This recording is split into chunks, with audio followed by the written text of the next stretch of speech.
Yo, what's up mga sir? Today is ang apat na session namin doon sa pinakaunang estudyante ko sa Defender Academy, si Sir Carlos Miguel. So ngayon bababa tayo sa court ng 5 to 7. Nagpa-schedule tayo doon sa court. Antayin na lang natin siya dumating. Papakita ko sa inyo yung laman ng bag na to. Dito lahat na gagamitin natin para sa training niya mamaya.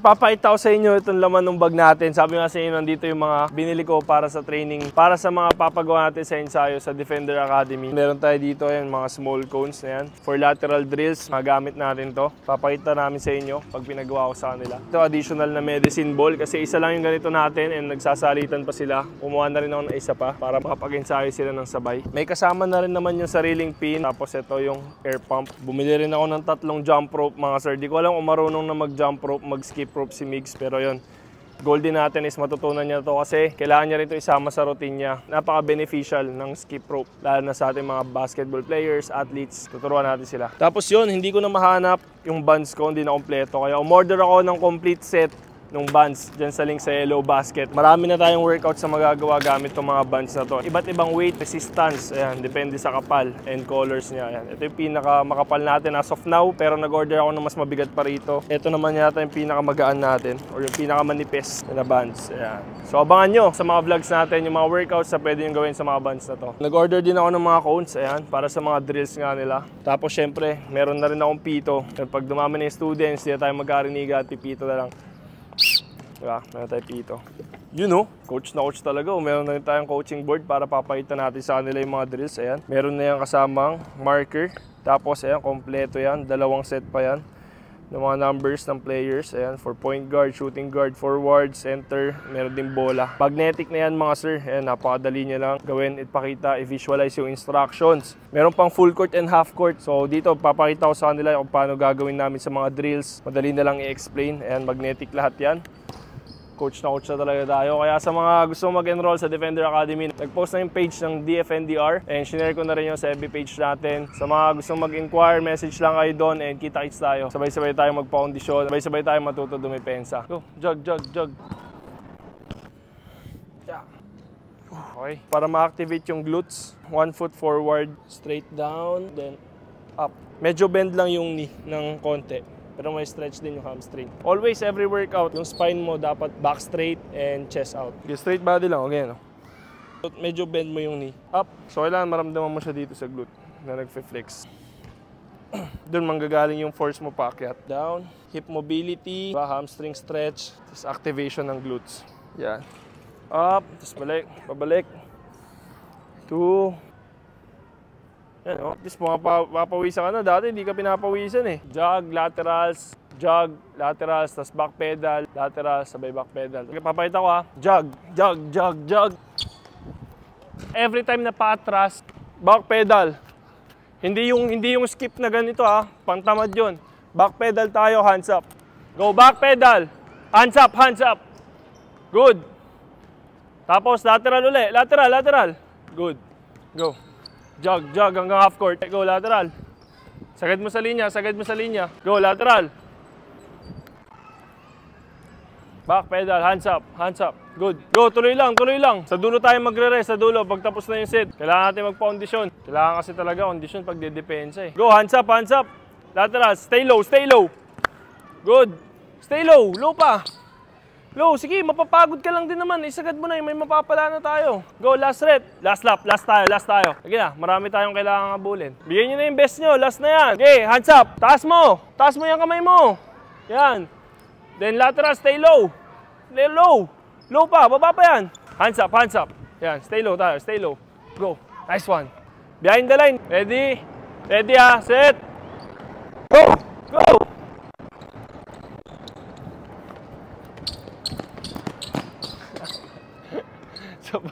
Sabay lang, sabay. Yan, mag-start tayo strength and conditioning kasi mahirap dumipensa nang wala sa kondisyon. Kailangan yung legs nyo, yung muscles nyo ready, yung heart nyo.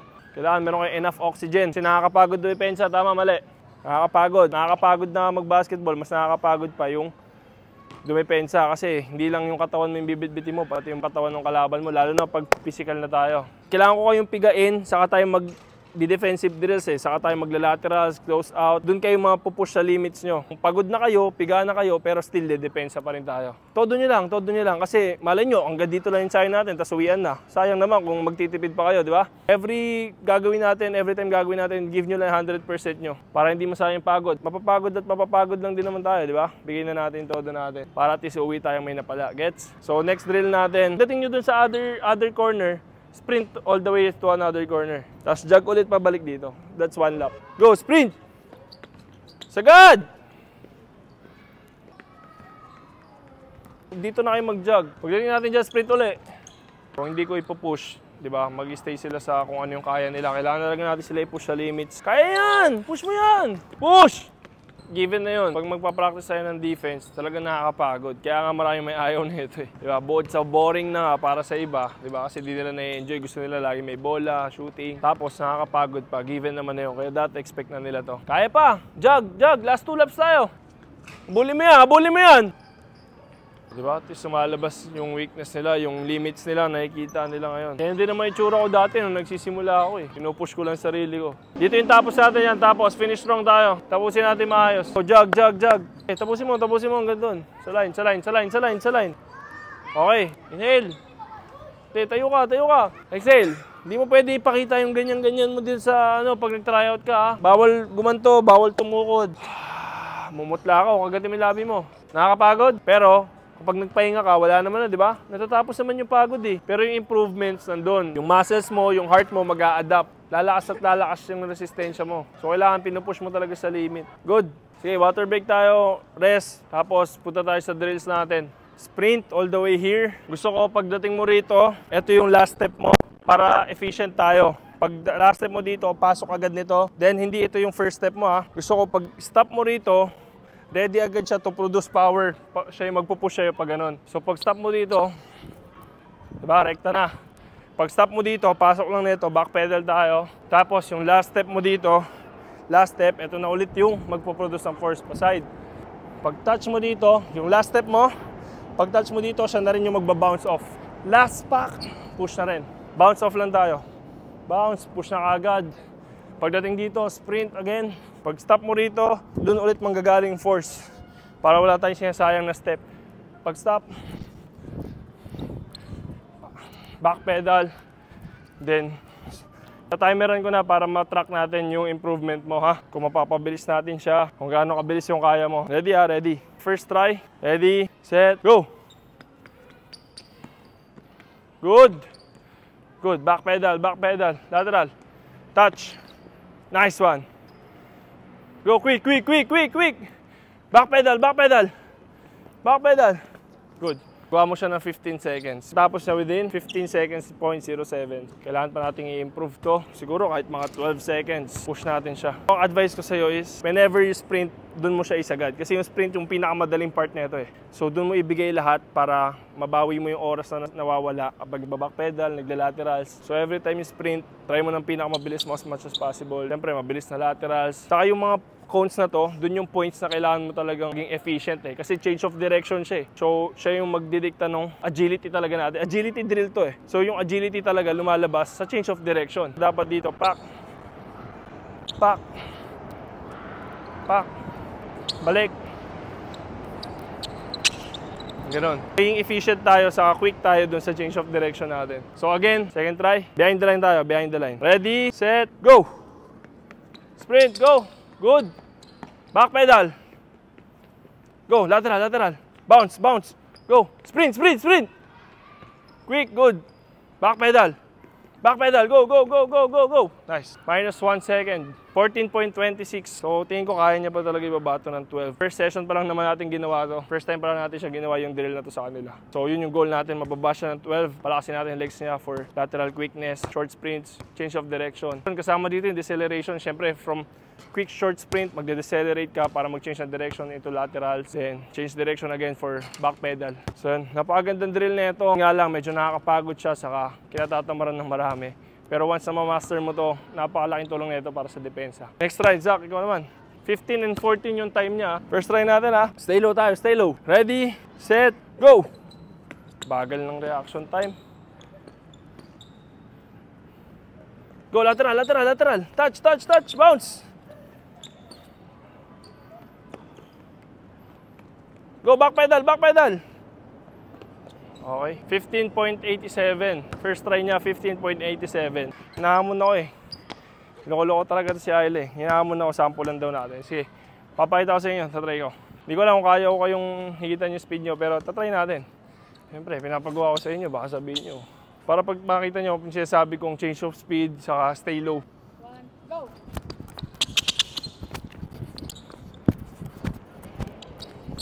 Ah!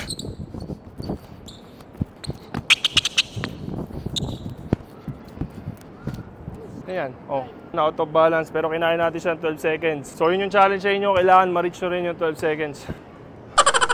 Nagod mo ako doon. Hindi mo na perfect, pero sana nakita nyo. Agility drill to, so accelerate. Hingal ako.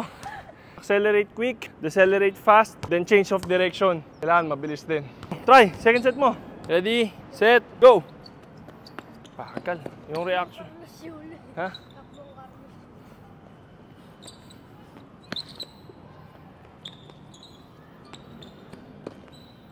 Push! Same, 15 seconds. Mas mabilis ng konti. Natatalo ka, Zach, sa reaction time. Yung mula dito, tapos saka palang gaganon. Sabing ready. Third set, try mong talunin yung 14 seconds mo. Tayo ka, bawal umupo, bawal tumukod, bawal gumanyan, ha? Huwag mong papakita pagod ka. Okay lang mapagod, pero huwag mong papakita. Pangit yan, pag nakita ng kalaban mong gaganyan-ganyan ka, pagod ka, edi lalakas yung loob nun. Bigyan mo siya ng kumpiyansa, ay pagod na to, yari ito sa akin. Ito pala, talo ka na. Go! Quick back pedal. Go, bounce, bounce, bounce, bounce. Go! Sprint, sprint! Go! Back pedal, back pedal. Go, go, go, go, go, go. Nice. 13.5. Ha, kailangan natin mag-improve. Yung takbo mo raw, sabi niya, takbong Carlos Yulo, gumagano'n eh. Ha? Ayusin mo. Stay low pa. Yan. O sige, mag-start ka dyan. Yung mga sprinter, paano mag-start? Di ba nakaganon? Ready, set, go! Wala, pagal. Push! Back pedal, back pedal! Go, lateral, lateral, lateral, lateral. Bounce, bounce, bounce, bounce. Sprint, sprint, sprint! Side, side, side, side. Go, back pedal, push, push, push, push, push. Okay, 14.9. Ayan. So, nag-i-improve naman, na-improve naman nila. So, ano, sagad natin, 5 sets. Nakikita nyo yung improvement eh. Masaya talaga pag nakikita mo na yung improvement. Game, next drill, paunahan naman kayo. Defensive drills pa rin natin to, pero tatry natin maging enjoyable siya, competitive, para talaga ma-push sila sa limits nila. Ayan ha. Magtatapatan kayo, harapan kayo. Yung isa dito, yung isa dyan. Touch. Lateral, kukunin nyo to. Lateral. Paunahan kayo makaubos na ito. Pabilisan yan ha. Ang matalo, may consequence tayo para talaga i-push nyo. Sige lang, hindi nyo kailangan malaman. Bakit matatalo ka ba? Bakit mo inaalam? Bakit nyo inaalam? Matatalo ba kayo? O, di ba? Pag sinabing may consequence, wag nyo alamin kasi hindi ako yung matatalo. Go! Pagal yan. Go sprint back.